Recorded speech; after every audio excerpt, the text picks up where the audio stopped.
Saan tayo? Galing China. Galing China.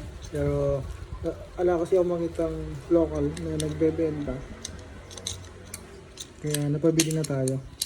Buksan na natin. Okay. Ano yan? Buksan. Ito na siya. Tingnan natin kung maganda. Ito ay isa sa pinaka mahalaga sa aking buhay na minsan lang natin gagawin. Sana hindi na maulit kasi ayoko nang maulit pa, no? Minsan lang okay na yun. Wala kasi akong maisip na magandang lalagyan kaya ito siya.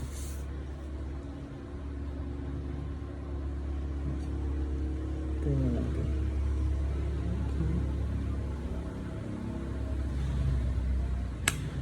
Okay. Ganda. Okay. Napakaganda ng lalagyan.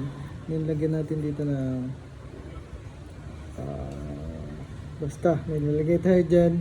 Maghanap pa tayo ng gamit para lagyan natin. Sana hindi nag-haul. Gahol na tayo sa oras. At ilang linggo na lang. Yun. Linggo or buwan, pero sana ma-execute natin ng maayos. Ganda. Makapal nga lang siya. So, gusto ko lang sana ng ganito kalahati lang. Hindi naman mga ganito. Kalahati nito, kalahati nito. Napakaganda. Ganda. May magnet na din dito. May nagkabila. Kaya pag tumutunog, yung pag ginakosma yan, medyo may rumi lang dito ng konti. Ito rumi ba yun?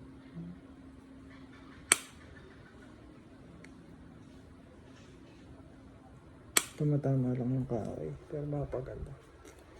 Okay, let's go. Ayan. Ganyan yung hawak natin. Ayan, ganyan. O, ganyan. Ano pa? Ano pa? Yan, mas nakaganyan siya. Dalawa dito. No o no? No o no? No. No. Okay. Yes or yes? Ah.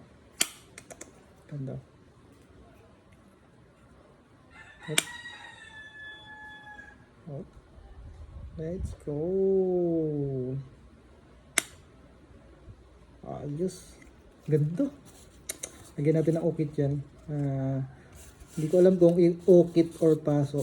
Maghahanap tayo ng magandang ilalagay dito. Meron kasi alam ko yung pinapasok. For dito. Iba naman kasi laser. Ayan. Pero ako ukit lang siguro. So, konting okay na to. Yan, love kasi love yung tawagan namin. Love ko. Ayan, love ko. Handa na, ikaw na lang ang kulang. At yung big no o big yes mo. Yun lang. Napakaganda yan. Hindi ko alam kung paano natin ito itatago. Hindi ko alam. Pero yun. May pinagpipilian pa tayo isa. Yung medyo malaki. Malaki siya yung mga ganyan. Pero malit lang earring natin kasi yeah. Okay. Yun. Galing China pero napakaganda. Para varnish natin pero hindi na siguro iba-varnish kasi napakaganda ng texture ng kahoy. Yan natin siya. Okay. Handa na lahat. Ikaw na lang ang kulang. Bye-bye.